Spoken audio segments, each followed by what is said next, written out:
Olá, crianças, tudo bem com vocês? Hoje teremos uma aula de história, migrações bárbaras. E o tema da aula de hoje é sobre migrações para a Europa.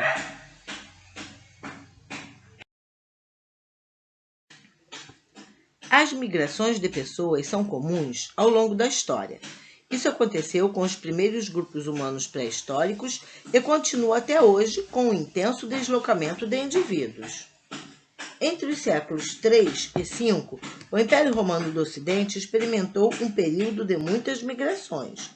Durante esse tempo, grandes volumes populacionais que viviam fora do Império Romano do Ocidente deslocaram-se para dentro das fronteiras romanas. Tais movimentos ficaram conhecidos como invasões bárbaras, mas também são chamados de migrações bárbaras e incursões nômades. As populações que migraram para o Império Romano do Ocidente tinham origens diferentes, além de objetivos, ambições e aspirações distintas. Os próprios observadores romanos da época estavam cientes dessa variedade.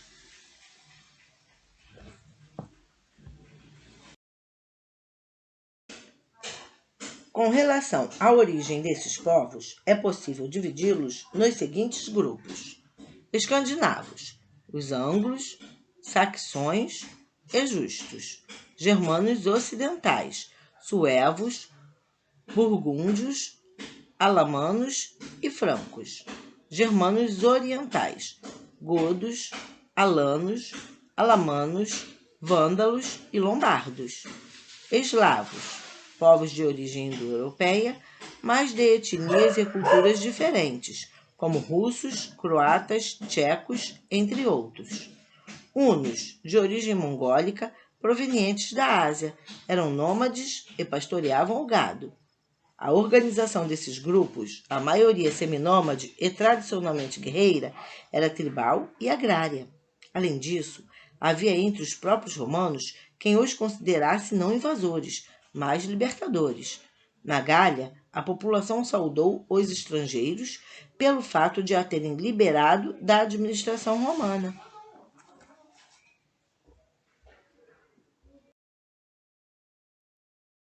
Os povos bárbaros.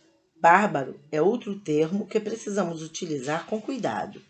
Ele era originalmente usado pelos gregos para diferenciar os que não sabiam falar o idioma grego. Os romanos o empregaram para designar todos os que não partilhavam de sua cultura e organização política. Hoje o termo bárbaro define comportamento atrasado, primitivo e violento. Os indivíduos que viviam fora das fronteiras do Império Romano do Ocidente nem sempre tinham um comportamento agressivo, como sugere o termo.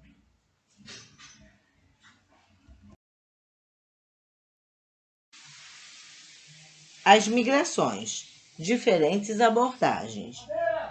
Especialistas divergem sobre as migrações populacionais para o Império Romano do Ocidente.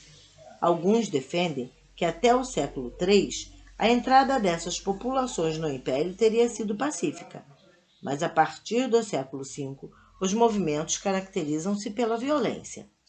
Outros pesquisadores rejeitam essa tese e lembram que romanos e outros povos, como os germânicos, coexistiram de diversas maneiras durante muitos séculos.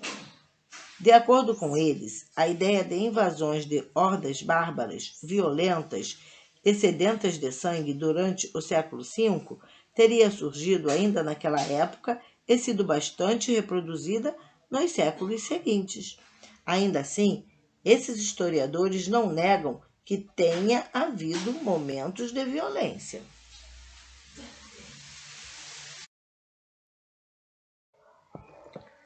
Trocas e assimilações entre romanos e estrangeiros.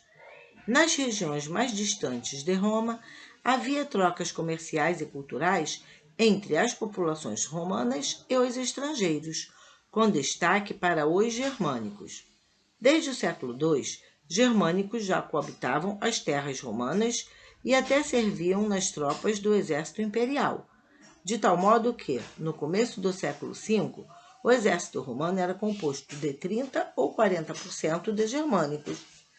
A partir do século IV e durante o século V, visigodos, ostrogodos, burgúndios, além de exércitos compostos de vários outros povos, foram sendo assentados em territórios romanos. Estima-se que no século V, dezenas de milhares de pessoas de cada grupo tenham cruzado as fronteiras e se deslocado ao longo do império. A elas foram oferecidas terras como resultado de acordos entre seus líderes e autoridades romanas. A existência de leis que permitiam esse tipo de negociação mostra que a própria legislação romana já aceitava esses povos como parte integrante do Império Romano. Nessas terras, os recém-chegados tinham liberdade para preservar seus costumes, organização social e política. Em troca, eles forneciam proteção militar ao Império. Quanto aos germânicos, bem antes do final do século V, eles já haviam adotado muitos dos costumes romanos.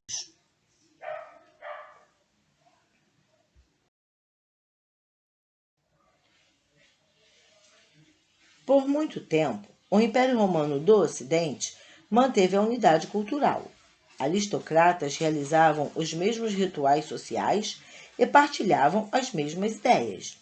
Em consequência da crescente convivência, porém, eles se tornavam mais tolerantes com os estrangeiros que decidiam instalar-se em terras romanas.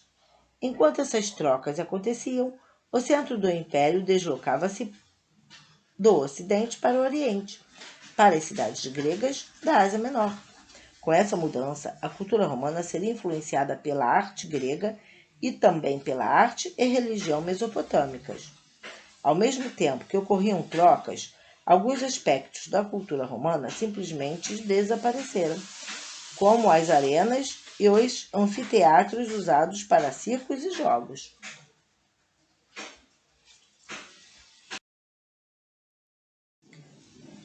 E este foi o recado de hoje sobre migrações para a Europa. Espero que tenham entendido. Deem um like, se inscrevam no meu canal e até o próximo vídeo.